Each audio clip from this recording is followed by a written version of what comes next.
ขั้นตอนในการทำสมาบงสลัดกรอบเนาะอาจจะโฮดน้ำมักสีปลาใส่ก่อนเพื่อปรับปรุงดินปรับปรุงความเป็นกรดเป็นด่างนะปรับปรุงเรียบร้อยแล้วค่ะก็มาปลูกเอาหมดแล้วนะก็มาปลูกนะ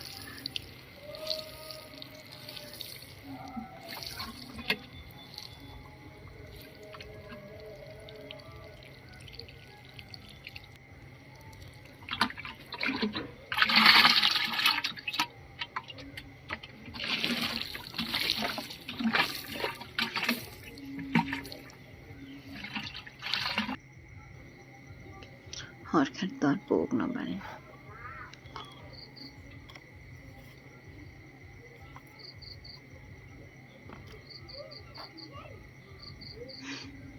ยังงมผลงมขี้ว่ะเข็มสิปลูกนี่สลัดมาแล้วเข็มสิปลูกสลัดปรุงสลัดกรอบเนาะมันสิเป็นสลัดกรอบสลัดเสียบๆกรอบๆนะนี่บุ้งส่วนคำนี่ส่วนเมิดมันก็จะเมิดแล้วนะตะวินสิตกดินเลยดิแต่ว่าเราก็มาบุ้งสลัดเนาะบางครั้งก็ปลูกจนฮอดกลางคืนพุ่นเด้ปลูกผัก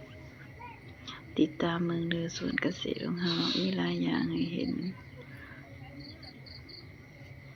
มีหลายอย่างที่เราเฮ็ดจนเป็นประโยชน์เดี๋ยวสิเอาลงให้เบิ่ง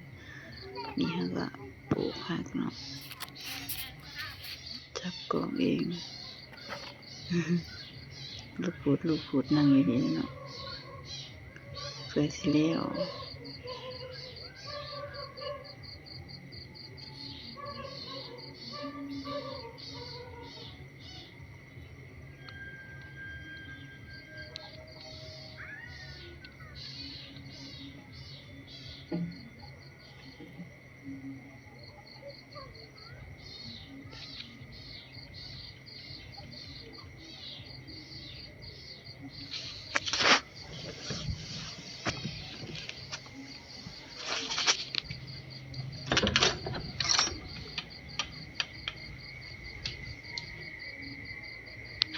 วงไปวงมาตะเวนสิตกดินเลยเด้อเนาะ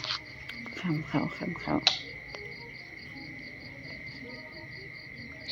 งามสลัดกรอบ